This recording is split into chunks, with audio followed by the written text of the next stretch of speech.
everyone, that's the lecture of chemistry for class 11. Today's our topic is properties of ionic compound. Then what are ionic compound? That are formed by complete transfer of electron from metal to non-metal and which are bind with stronger electrostatic force of attraction. Now we are study about properties of ionic compound. अब हम क्या पढ़ेंगे उनकी properties के बारे में कि वो फिजिकली कैसे अपीयर होते हैं, उनका मेल्टिंग बॉइलिंग पॉइंट क्या होता है, हाई या लो, या फिर वो कंडक्टिविटी, वो गुड कंडक्टर होते हैं इलेक्ट्रिसिटी के या फिर बैड कंडक्टर होते हैं. आइसोमॉर्फिज्म पढ़ना है, वो किस टाइप की रिएक्शन फॉर्म करते हैं, फास्ट या फिर स्लो. समझ आया. तो फर्स्ट प्रॉपर्टीज़ क्या हमारी, फर्स्ट प्रॉपर्टीज़ फिजिकल स्टेट कि वो फिजिकली कैसे अपीयर होते हैं. तो जो आयनिक कंपाउंड है वो सॉलिड फॉर्म में होते हैं. ओके, क्यों होते हैं सॉलिड फॉर्म में? Due to strong electrostatic force of attraction between positive and negative ions. जो पॉजिटिव और नेगेटिव आयन के बीच में बहुत ज़्यादा स्ट्रॉन्ग फोर्स ऑफ अट्रैक्शन होती है जिसकी वजह से ये क्या होते हैं, सॉलिड होते हैं. ओके, जो सिंगल मोलिक्यूल होता है ना, मैंने आपको बहुत बार बताया है कि जो NaCl जो भी आयनिक कंपाउंड है उनकी कोई शेप नहीं होती, वो नॉन डायरेक्शनल होते हैं. क्यों होते हैं? वो किसके बारे में है, वो एक मोलिक्यूल के बारे में है. अगर हम आयनिक कंपाउंड का एक सिंगल मोलिक्यूल पिक करते हैं तो उसकी कोई शेप नहीं होती, उसकी कोई डायरेक्शन नहीं होती. बट अगर हम ग्रुप ऑफ मोलिक्यूल को उठा लें, अगर NaCl के बहुत सारे मोलिक्यूल को उठा लें और जब तो उस टाइम कौन सी शेप फॉर्म होती है, रॉक सॉल्ट स्ट्रक्चर. अगर NaCl की बात कर रही हूँ मैं, अगर NaCl के बहुत सारे मोलिक्यूल को लेते हैं हम तो उस टाइम कौन सी शेप, कौन सी स्ट्रक्चर फॉर्म होगी NaCl की, ग्रुप ऑफ मोलिक्यूल से रॉक सॉल्ट स्ट्रक्चर. इसमें क्या होता है, 1 Na plus ion is surrounded by 6 Cl ion and 1 chlorine ion is surrounded by 6 Na plus ion. और इन दोनों के कम्बिनेशन से जो स्ट्रक्चर फॉर्म होगी वो कौन सी होगी, that is called as rock salt structure. Okay, जो कि आप 12th के first chapter that is solid state में बिल्कुल डिटेल में पढ़ोगे इन स्ट्रक्चर्स के बारे में कि जो NaCl है वो कैसे फॉर्म होता है. Okay, then our second property is melting point और बॉइलिंग पॉइंट. तो due to strong force of attraction they have high melting and boiling point. We can not easily melt और बॉयल. हम इनको ईजिली मेल्ट और boil नहीं कर सकते. क्यों? बिकॉज इनमें जो अट्रैक्शन है, फोर्स ऑफ अट्रैक्शन है वो बहुत ज़्यादा स्ट्रॉन्ग है. Third is conductivity. थर्ड क्या है, कंडक्टिविटी. अब हम कंडक्टिविटी हम पढ़ेंगे सॉलिड स्टेट में. तो जो सॉलिड स्टेट है उसमें ये बैड कंडक्टर होते हैं इलेक्ट्रिसिटी के. क्यों? बिकॉज सॉलिड स्टेट में जो आयन्स है वो फ्री नहीं है मूव करने के लिए. जो ये सोडियम और क्लोराइड आयन है वो स्ट्रॉन्ग फोर्स ऑफ अट्रैक्शन से बाइंड है एक दूसरे के साथ. तो बाइंड है तो ये जो आयन्स है वो फ्री है ही नहीं मूव करने के लिए. अगर आयन फ्री नहीं है तो इलेक्ट्रिसिटी कंडक्ट कैसे करेंगे. ओके, तो सॉलिड स्टेट में क्या होते हैं, ये बैड कंडक्टर होते हैं इलेक्ट्रिसिटी के. बट इन एक्वस और मोल्टन स्टेट, एक्वस मीन्स क्या होता है, वाटर. वाटर मीन्स जब हम NaCl को या किसी भी आयनिक कंपाउंड को वाटर के अंदर डालते हैं तो वाटर में एक डाइलेक्ट्रिक कांस्टेंट नाम की एक प्रॉपर्टी होती है. वो क्या करेगा, वाटर क्या करेगा, उस प्रॉपर्टी के थ्रू इसके बीच में जो अट्रैक्शन है ना, स्ट्रॉन्ग अट्रैक्शन है, उसको वीक कर देता है. जो वाटर मॉलिक्यूल है वो सोडियम आयन को सराउंड कर लेते हैं और कुछ वाटर मॉलिक्यूल क्लोरीन आयन को सराउंड कर लेते हैं, जिसकी वजह से इनके बीच में जो ये अट्रैक्शन है वो क्या हो जाती है, वीक हो जाती है. ठीक है, तो और आयन्स है वो क्या हो जाते हैं, फ्री हो जाते हैं टू मूव. ओके, तो ये क्या होंगे, गुड कंडक्टर होंगे हीट एंड इलेक्ट्रिसिटी के. मोल्टन स्टेट में भी क्या होगा, मोल्टन स्टेट मीन्स हम इनको जब मेल्ट करवाते हैं, जब मेल्ट करवाएंगे तो इनके बीच में जो अट्रैक्शन है पॉजिटिव और नेगेटिव आयन के बीच में, ऑब्वियसली वो भी क्या हो जाएगी, वीक हो जाएगी. वीक होने से आयन फिर से क्या हो गई, फ्री हो गई मूव करने के लिए. इट मीन्स जो एक्वस और मोल्टन स्टेट में जो आयनिक कंपाउंड है वो क्या होते हैं, गुड कंडक्टर होते हैं हीट एंड इलेक्ट्रिसिटी के, एंड सॉलिड में नॉट। नेक्स्ट प्रॉपर्टी क्या है, आइसोमेरिज्म। आइसोमेरिज्म क्या होता है, which has the compound which has same molecular formula but different structure formula. वो कंपाउंड जिनका मोलिकुलर फॉर्मूला तो क्या होता है, सेम होता है, बट उनकी जो स्ट्रक्चर है वो क्या होती है, डिफरेंट होती है। तो हमें पता है आयनिक कंपाउंड की कोई शेप या स्ट्रक्चर होती नहीं है, तो ionic compound do not show isomerism. Aldous जो कोवलेंट कंपाउंड है शो आइसोमेरिज्म, ये शो करते हैं बिकॉज ये डायरेक्शनल होते हैं और इनकी स्ट्रक्चर और शेप होती है, क्यों, due to sharing of electrons, because इनमें जो बॉन्ड बनता है वो किसकी वजह से बनता है, इलेक्ट्रॉन की शेयरिंग की वजह से बनता है, not complete transfer. Okay, then next property is isomorphism. Isomorphism क्या होता है, विच हैव सिमिलर लैटिस, जिसकी लैटिस क्या हो, जिसकी स्ट्रक्चर क्या हो, सिमिलर हो। जैसे कि टू टाइप से हम इसको शो करवा सकते हैं, बता सकते हैं, या तो सिमिलर फॉर्मूला हो कंपाउंड का, या फिर उनके जो पॉजिटिव और नेगेटिव आयंस है ना उनका साइज सेम हो। जैसे कि हमने एग्जांपल लिया sodium ion, sodium chloride and magnesium chloride, तो इसमें जो कैटाइन है ये क्या है, कैटाइन, सॉरी ये है कैटाइन, ये है एनाइन, तो इनमें जो कैटाइन है वो क्या, उसका क्या है, इक्वल सेम है वो, तो उसकी तो हमें बात ही नहीं करनी। बात किसकी करेंगे हम यहाँ पे, सोडियम और मैग्नीशियम की। सोडियम और मैग्नीशियम क्या है, पीरियड 3 से बिलोंग करते हैं। किस पीरियड से बिलोंग करते हैं, पीरियड 3 से बिलोंग करते हैं, और ये क्या है, नेबर्स हैं एक दूसरे के। यहाँ पे सोडियम और यहाँ पे क्या आता है, मैग्नीशियम, नेबर्स है। साइज में इतना ज़्यादा डिफरेंस नहीं है।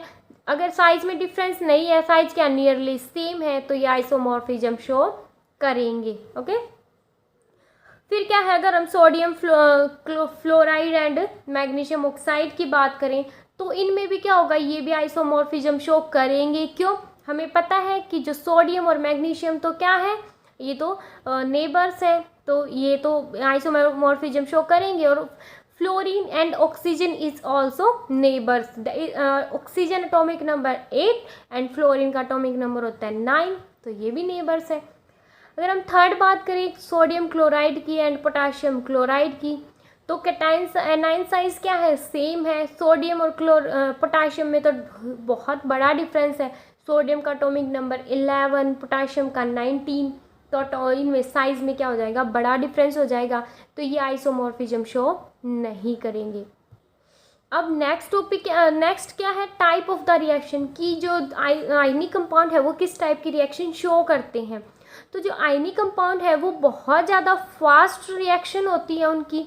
ओके, वो जो रिएक्शन है उनके अंदर वो with in a fraction of second में कंप्लीट हो जाती है। जैसे 10⁻⁻6 सेकेंड में जो रिएक्शन है वो कंप्लीट हो जाती है, कंपाउंड फॉर्म हो जाता है। तो इतनी जल्दी फास्ट रिएक्शन की अगर हम स्पीड को काउंट करने लगे तो इसकी स्पीड हम फाइंड आउट नहीं कर सकते। ओके, +2 में केमिकल काइनेटिक नाम से 4 चैप्टर है, उसमें हमें पढ़ना है कि हम किस टाइप की रिएक्शन की स्पीड फाइंड आउट कर सकते हैं, कैलकुलेट कर सकते हैं। तो जो आयनिक कंपाउंड है वो फ्रैक्शन ऑफ सेकंड में हो जाती हैं, तो उनकी स्पीड काउंट करना इम्पॉसिबल है। जैसे कि NaCl सोडियम क्लोराइड को किसके साथ कंबाइन किया, रिएक्ट विद सिल्वर नाइट्रेट, क्या फॉर्म होता है, जैसे हमने इसको मिक्स किया जो सिल्वर क्लोराइड है वो एज ए PPT की फॉर्म में सॉल्यूशन में नीचे बैठ जाता है, और सोडियम सॉलिड फॉर्म में हमें सोडियम नाइट्रेट फॉर्म हो जाता है। ये रिएक्शन बहुत जल्दी हो जाती है, फास्ट होती है, इसलिए हम इसकी स्पीड को काउंट नहीं कर सकते।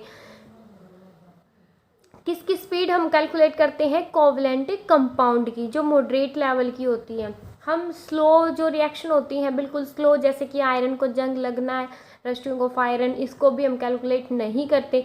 जो मॉडरेट लेवल की होती है ना, उन रिएक्शन की स्पीड को हम कैलकुलेट करते हैं। ओके, अब है लैटिस एनर्जी। जो भी हमने पहले जो लैटिस एनर्जी पढ़ा था ना, लैटिस एनर्जी क्या होती है कि 1 मोल ऑफ कंपाउंड जब फॉर्म होता है गैसेस कैटाइन और एनाइन से, ये क्या है, गैसेस कैटाइन, ये गैसेस एनाइन, इन दोनों के कम्बिनेशन से जब एक 1 मोल ऑफ कंपाउंड फॉर्म होता है तब जो एनर्जी रिलीज होती है उसको हम क्या बोलते हैं, लैटिस एनर्जी बोलते हैं। तो बच्चे जो लैटिस एनर्जी है हम डायरेक्ट वे से कैलकुलेट नहीं कर सकते, हम किसके हेल्प से कैलकुलेट करते हैं, बॉर्न हैबर साइकिल से कैलकुलेट करते हैं। जो बॉर्न हैबर साइकिल है इसके ये में किस में हेल्प करता है, use to find out value of lattice energy. ये हमें बताता है कि जो रिएक्शन है वो सिंगल स्टेप में हो रही है या फिर वो मल्टीपल स्टेप में हो रही है। ओके, जो बॉर्न हैबर साइकिल है इसमें हमें पढ़ना है हीट ऑफ फॉर्मेशन। जो बच्चे हैं बहुत ज़्यादा कंफ्यूज रहते हैं हीट ऑफ फॉर्मेशन और लैटिस एनर्जी के अंदर। आज आपको इसके के बीच में डिफरेंस बिल्कुल इजीली समझ आ जाएगा। तो जो हीट ऑफ फॉर्मेशन है वो क्या होता है, the amount of heat release, amount of heat release कब होएगी, when 1 mole of compound, compound का 1 मोल फॉर्म्ड होता है फ्रॉम इट्स एलिमेंट से इन प्योर स्टेट या स्टेबल स्टेट।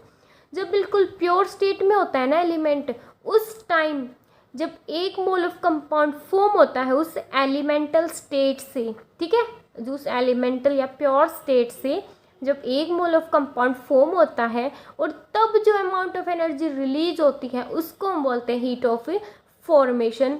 और जो लैटिस एनर्जी क्या होती है, जब गैसियस कैटायन और एनायन से, गैसियस कैटायन और एनायन से 1 मोल ऑफ कंपाउंड फॉर्म होता है तब जो एनर्जी रिलीज होती है उसको हम बोलते हैं लैटिस एनर्जी। समझ आया, ठीक है।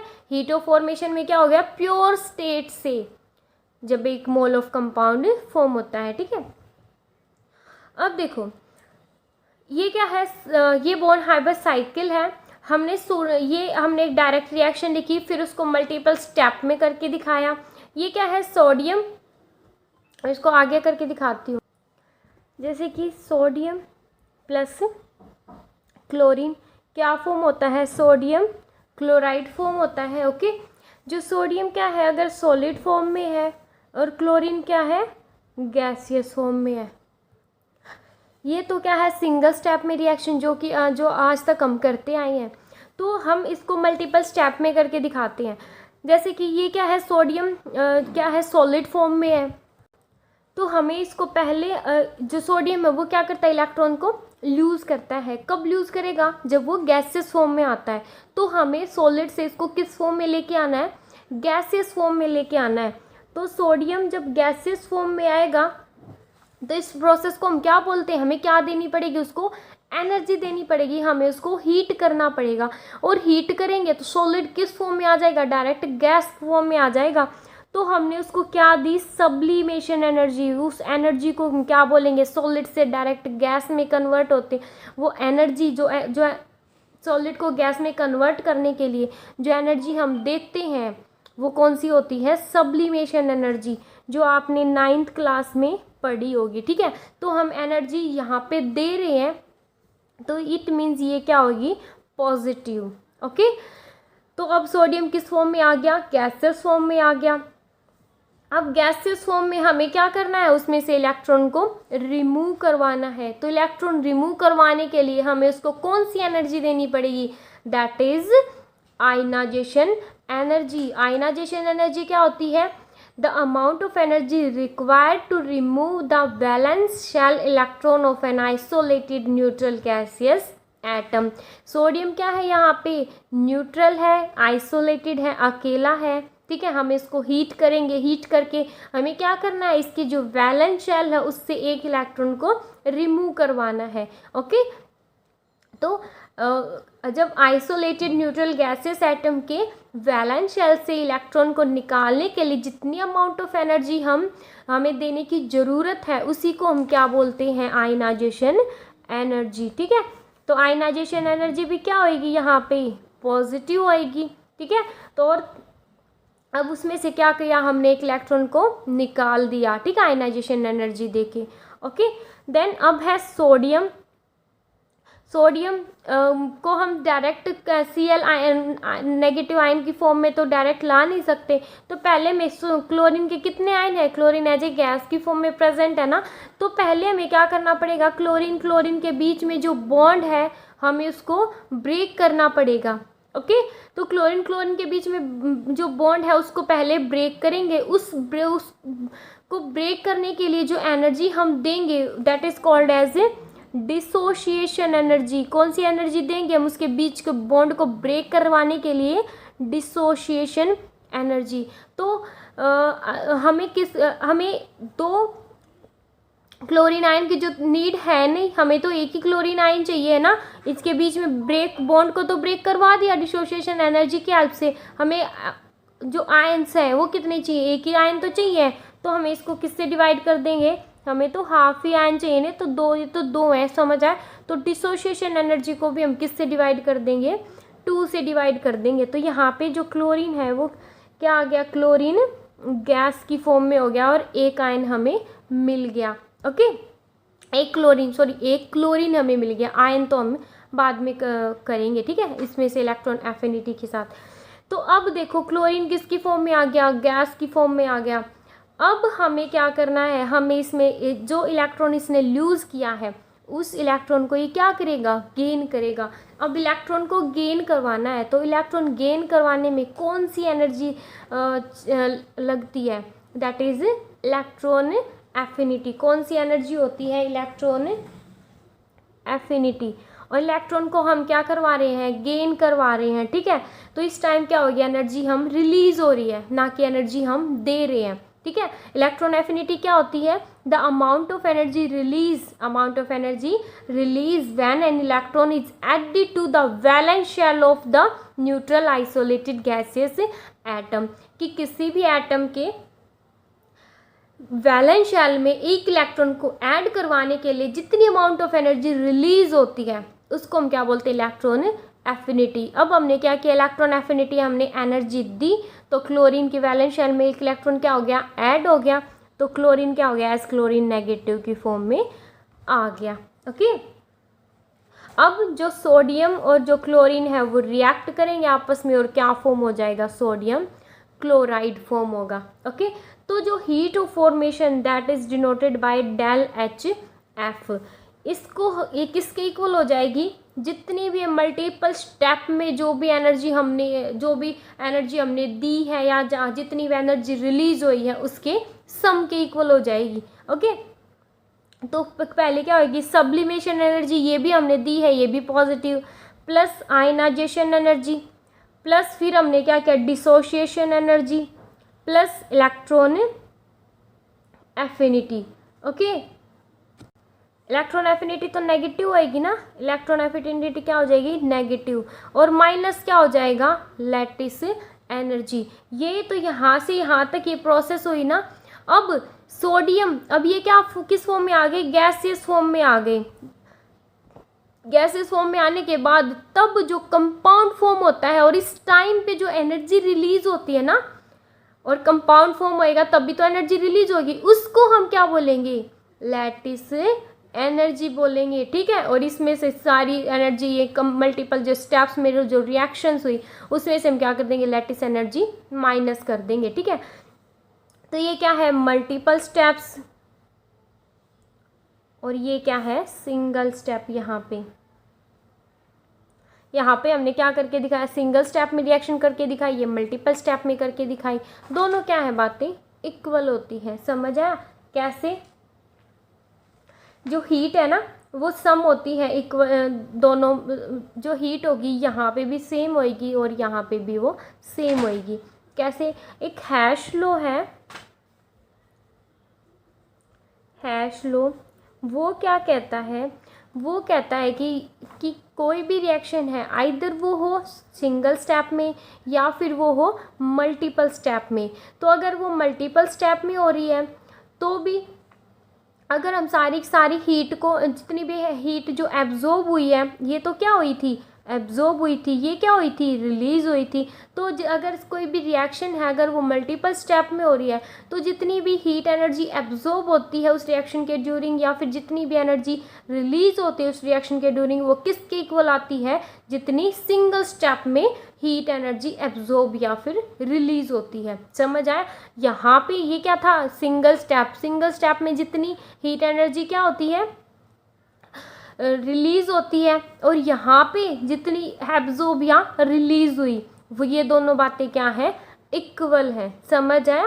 हीट एनर्जी हमेशा क्या होएगी, इक्वल ही होएगी। ये वही बात है, या तो आप किसी आपको आपके मीन्स आप किसी भी पर्टिकुलर प्लेस पे हो और आपको आप अपने घर जाना है, या तो आप डायरेक्ट वे से जाओ या फिर आप टेढ़ा मेढ़ा किसी भी गली नुक्कड़ से मतलब कहीं से भी जाओ, तो जो हीट होएगी वो क्या होएगी, इक्वल ही स्पेंट होएगी हमारी। तो जो हीट है वो दोनों केसेस में क्या होगी, इक्वल ही होगी। समझ आया?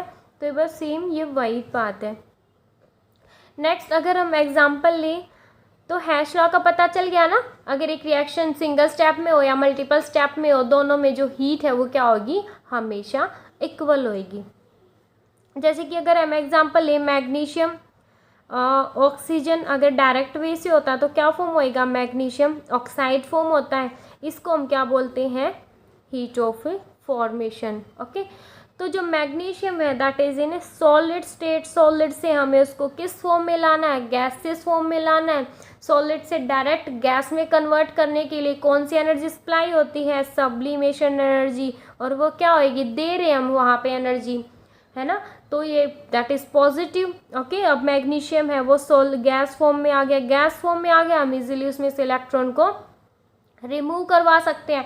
इलेक्ट्रॉन को रिमूव करवाने के लिए कौन सी एनर्जी लगेगी, हमारी आयनाइजेशन एनर्जी हमें देनी पड़ेगी, आयनाइजेशन एनर्जी देनी पड़ेगी। तो क्या हो जाएगा, देंगे तो ये भी क्या हो जाएगी, पॉजिटिव हो जाएगी। तो मैग्नीशियम क्या हो जाएगा, 1+, लेकिन इसकी वैलेंस शेल में 2 इलेक्ट्रॉन होते हैं ना, 2 इलेक्ट्रॉन होते हैं, तो हमें एक और इलेक्ट्रॉन्स को रिमूव करवाना पड़ेगा। तो हमें सेकेंड आयनाइजेशन एनर्जी यहाँ पे देनी पड़ेगी। तो ये क्या हो जाएगा, सेकेंड आयनाइजेशन E12 और E1 IE1 ionization energy first, and फिर हमें सेकेंड इलेक्ट्रॉन को निकलवाने के लिए हमें और ज़्यादा आयनाइजेशन एनर्जी देनी पड़ेगी, that is called as ionisation energy second. यहाँ पे क्या हो जाएगा, Mg2+, जो कि गैसेस फॉर्म में है। ओके, ये भी क्या हो जाएगी, पॉजिटिव, यहाँ पे भी हम एनर्जी दे रहे हैं। अब क्या है यहाँ पे, ऑक्सीजन, पहले तो ऑक्सीजन के बीच के बॉन्ड को ब्रेक करना पड़ेगा। उसमें कौन सी एनर्जी लगेगी, डिसोसिएशन एनर्जी। तो हमें ये तो बॉन्ड तो ब्रेक हो गया हमारे पास, तो ऑक्सीजन के कितने मॉलिक्यूल आ गए, 2 मॉलिक्यूल। हमें चाहिए कितना, 1, तो इसको किससे डिवाइड कर देंगे, हाफ से। यहाँ पे भी इसको हम हाफ से डिवाइड कर देंगे। अब हमें ऑक्सीजन मिल गया ना गैस फॉर्म में, निसेंट। और अगर अकेली कोई भी गैस प्रेजेंट है ना, ये क्या है, ऑक्सीजन वैसे तो गैस की फॉर्म में मिलता है, O2 की फॉर्म में, लेकिन हमने इसको अगर ऑक्सीजन, यहाँ पे हम इसको ऑक्सीजन गैस नहीं बोलेंगे, निसेंट ऑक्सीजन बोलेंगे यहाँ पे। ओके, अब इसको किस फॉर्म में लेके आना है हमें इसमें यहाँ से इसने 2 इलेक्ट्रॉन को लूज किया है, तो ये क्या करेगा, उन्हीं 2 इलेक्ट्रॉन को गेन करेगा। तो कौन सी एनर्जी, एक इलेक्ट्रॉन को किसी भी एटम में एक इलेक्ट्रॉन को ऐड करवाने के लिए जो एनर्जी रिलीज होती है, उस टाइम जो एनर्जी रिलीज होगी उसको हम क्या बोलते हैं, इलेक्ट्रॉन एफिनिटी। ये क्या है, अब इसमें से electron affinity first, energy release होएगी ना जब इलेक्ट्रॉन को हम ऐड करवाएंगे, तो एक इलेक्ट्रॉन या क्या हो गया, ऐड हो गया। ये क्या है, गैसेस फॉर्म में। अब एक इलेक्ट्रॉन ऐड करवाया हमें, तो सेकंड इलेक्ट्रॉन भी ऐड करवाना पड़ेगा। तो सेकंड इलेक्ट्रॉन जब ऐड करवाएंगे, तो ऑक्सीजन के पास कितने इलेक्ट्रॉन थे वैलेंस शेल में, 6, एक इलेक्ट्रॉन आने से कितने हो गए, 7। तो एक इलेक्ट्रॉन हम ऐसे ही ऐड नहीं करवा सकते, बिकॉज यहाँ पे रिपल्शन हो जाएगा। क्या फॉर्म होएगा, यहाँ पे रिपल्शन हो जाएगा इलेक्ट्रॉन के बीच में। इसकी वजह से हमें क्या करना पड़ेगा, हमें एनर्जी पहले देनी पड़ेगी। ठीक है, हमें पहले एनर्जी इसको देनी पड़ेगी, उसके बाद हमें क्या करेंगे, एक इलेक्ट्रॉन को हमें ऐड करवाएंगे। तो सेकंड जो इलेक्ट्रॉन एफिनिटी है वो हमेशा क्या होएगी, पॉजिटिव, और जो फर्स्ट है वो हमेशा क्या होएगी, नेगेटिव। बिकॉज यहाँ पे तो हम क्या करेंगे, एनर्जी को मीन्स इलेक्ट्रॉन को जब ऐड करवाने तो एनर्जी रिलीज हो रही है, बट यहाँ पे हम एनर्जी पहले देंगे फिर इलेक्ट्रॉन ऐड करवाएंगे, तो ये क्या होएगी, पॉजिटिव। ये क्या हो गया, O2 नेगेटिव, हमने 2 इलेक्ट्रॉन क्या करवा दिए, ऐड करवा दिए। अब ये दोनों क्या होंगे, कंबाइन होंगे। कंबाइन होने के बाद क्या फॉर्म होएगा, मैग्नीशियम ऑक्साइड फॉर्म होएगा। अब यहाँ पे ये तो सारी क्या थी, हीट ऑफ फॉर्मेशन। अब यहाँ पे सोडियम कैटाइन और ऑक्सीजन एनायन जब ये कंबाइन होएंगे तो उस कम्बिनेशन, जब गैसेस एनायन और कैटाइन जब कंबाइन होते हैं तो उस टाइम पे जो एनर्जी रिलीज होती है कंपाउंड फॉर्मेशन के ड्यूरिंग, तो वो एनर्जी कौन सी होती है? Lattice energy. इन सभी चीज़ों को कंबाइन करके हम किस में से क्या माइनस कर देंगे? लैटिस एनर्जी को माइनस कर देंगे, हमारी हीट ऑफ फॉर्मेशन आ जाएगी। हीट ऑफ फॉर्मेशन क्या होगी अगर हम यहीं पे करें तो? हीट ऑफ फॉर्मेशन यहाँ पे कर लेते हैं, क्या हो जाएगी? Del H F is equal to sublimation energy plus ionisation energy first plus ionisation energy second plus dissociation energy by 2 plus minus electron affinity 1 plus electron affinity 2 और माइनस लैटिस एनर्जी। ये सारी क्या है? ये सिंगल स्टेप में हो या फिर ये मल्टीपल स्टेप में हो, एनर्जी क्या, हीट क्या होगी? दोनों में सेम एनर्जी एब्जॉर्ब या फिर रिलीज होगी। नेक्स्ट हम करेंगे factor on which lattice energy depend, कि वो कौन से लैटिस एनर्जी पे कौन कौन से फैक्टर डिपेंड करते हैं। ओके, जैसे फोर्स है, चार्ज है,